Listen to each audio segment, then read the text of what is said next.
Tara pre, hanap tayo spot mo puan. Ikutin natin ang mundo.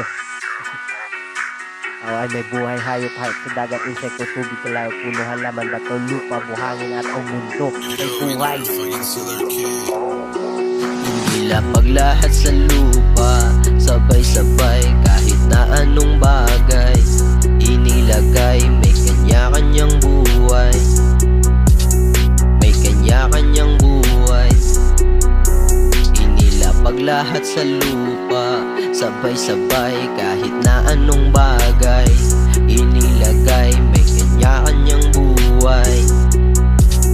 May kanya-kanyang buhay.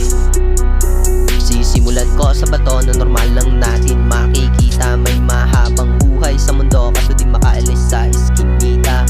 Mga puno na pinapayagan na mamunga kaso di makagalaw, pinuputol ng kontrabida. Pati na ang hangin dinisenyo na makapagbigay ng buhay kaso lang inilason siya ng bagay na may sungay. Pansin mong alon, makatahimik lang ng buhay, tinatapunan, inaaway sila ng namumuhay.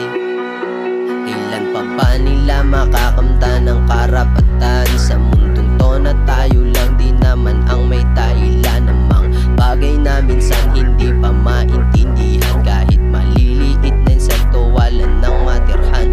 Winawasak na ang lupa at pinag-aagawa ng mga hayop na gustong gusto na marangalan, ng mga taong sunod-sunudan at pinaglalaruan, nahihibang at nalalasonan ng kasakiman. Ngayon bilang na lang sa mundo ang may mga buhay, namamatay ang mga bagay sa kanilang pag-aaway. Pinapatay nila mga bagay